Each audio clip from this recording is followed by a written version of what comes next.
एक आदमी रोज एक बड़ा जंगली सुअर ढोकर लाता था, क्योंकि उसका मालिक एक 3 सिर वाला ड्रैगन था जिसे पेट भरने के लिए हर दिन ढेरों जानवर चाहिए होते थे। एक दिन ड्रैगन खुद शिकार पर निकला और इस बार वह लोगों की गायों को उठा ले गया। डर के मारे लोगों ने घर के फाटक और दरवाजों को बंद कर लिया। तब ड्रैगन किले की छत पर आकर रुका और राजा की दुल्हन को भी उठा ले गया। राजा ने तुरंत अपने भाड़े के सिपाहियों को उसे गिराने का हुक्म दिया, मगर जैसे ही एक तीर ड्रैगन के पिछवाड़े घुसा वो आग बबूला हो गया। फिर पलटकर उसने ऐसी आग उगली कि पूरा किला जलकर राख हो गया। लेकिन गुफा में लौटते वक्त ड्रैगन चट्टान से जा टकराया, जिससे गाय को मौका मिला और वो तुरंत वहां से भाग निकली। अंत में ड्रैगन रानी को उठाकर गुफा में ले जाने लगा, पर वहां जैसे ही उसने अंधेरे को रोशन करने के लिए आग उगला, उसकी चमक से उस आदमी की आंखें चौंधियां गईं। वह जमीन पर बिखरी खोपड़ियों से साफ था कि ड्रैगन ने बहुतों का सर्वनाश किया है। ड्रैगन के आते ही वह आदमी खाना परोसने लगा। वो खाना ठूंसता और आपस में अपने ही सिर से लड़ता रहता। ऐसा लगता था 3 सिर होना अपने आप में एक मुसीबत है। खाना खत्म होते ही उसने रानी को घसीट कर गुफा में डाल दिया। उधर राजा गम में डूबा, रातों को बिना हैंड जॉब के सो भी नहीं पा रहा था। तभी रानी का पप्पी अचानक भौंका तो राजा ने उसे किले से बाहर निकाल दिया। इधर गुफा में जब ड्रैगन सो गया तब रानी चुपचाप बिस्तर से सरक गई। वह चाहती थी कि वह आदमी उसे जाने दे, लेकिन आदमी तैयार नहीं हुआ, क्योंकि पहले भी एक बार कोई भागा था, जिसका नतीजा ये हुआ कि ड्रैगन ने पूरा गांव जला दिया। इसलिए रानी को मजबूरन गुफा में ही रुकना पड़ा। धीरे धीरे दोनों आपस में बात करने लगे। तभी छोटा कुत्ता सूंघते संगते गुफा तक पहुंच गया। तब दोनों के दिमाग में एक खुरपाती आइडिया आया। उन्होंने एक हड्डी पर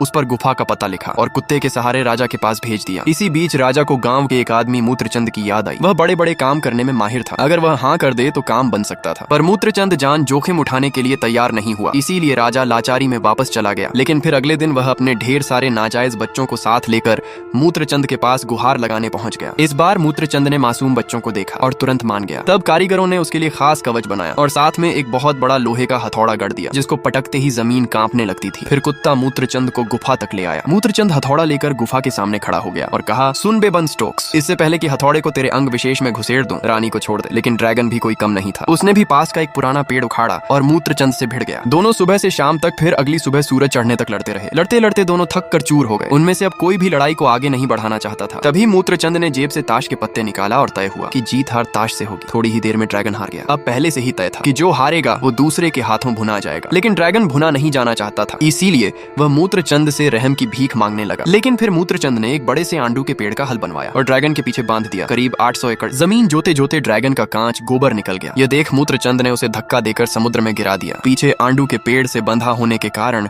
ड्रैगन डूब गया और राजा की पत्नी बिना बजे बच गई।